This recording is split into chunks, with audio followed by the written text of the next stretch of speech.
Sharknado. Sharknado, c'est un film américain avec des tornades qui transportent des requins sur les côtes américaines, donc Los Angeles, California.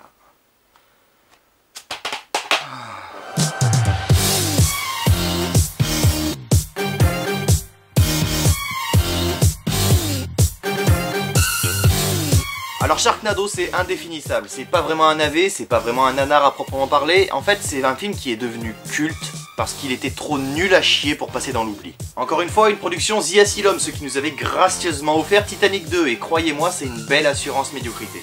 Donc Sharknado, c'est un film catastrophe, et vu que je vous vois venir, non, ce n'est pas parce que c'est un film qui est catastrophique, c'est parce que c'est un film qui parle d'une catastrophe. Tout simplement. Parlons pognon. Sharknado, c'est un film qui a coûté entre 1 et 2 millions de dollars. À titre de comparaison, un autre film catastrophe comme 2012, ça a coûté dans les 200 millions de dollars. Donc on est vraiment sur du très petit budget.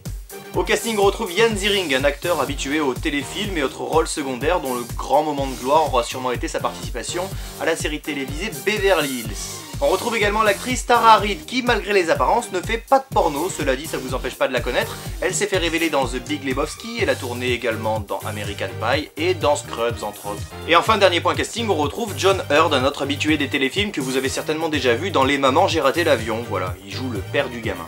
Le pitch, en gros, plusieurs tornades se forment au-dessus du Pacifique, embarquant avec elles un tas de requins et se dirigeant vers les côtes américaines, donc de Los Angeles, Californie, tout ça.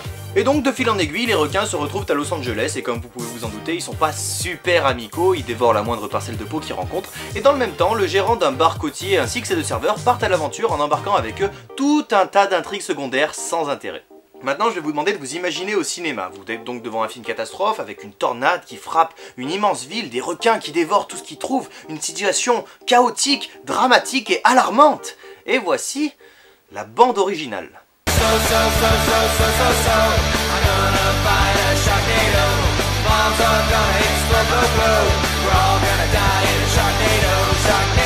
Si on est un tant soit peu sérieux, ça colle à la limite à un générique genre Friends, mais pas à un film catastrophe.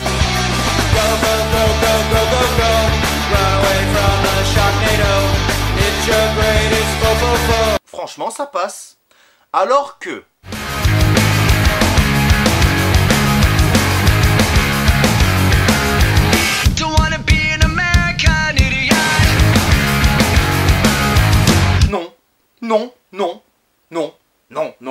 Non, juste non.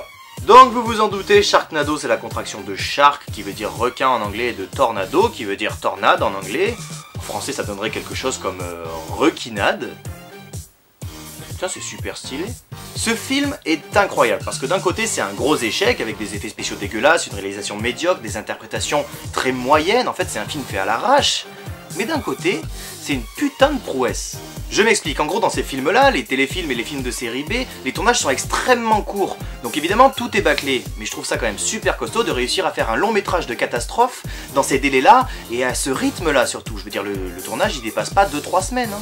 Alors après, navet ou nanar, c'est vrai que c'est une question qu'on peut se poser, déjà qu'à la base la frontière entre les deux est très très fine, là ça l'est d'autant plus. Mais selon moi c'est quelque chose qui dépend de la manière dont on aborde le film. Et c'est d'ailleurs ce que l'on va faire au prochain épisode. Je vous ai bien niqué. Passez de bonnes fêtes.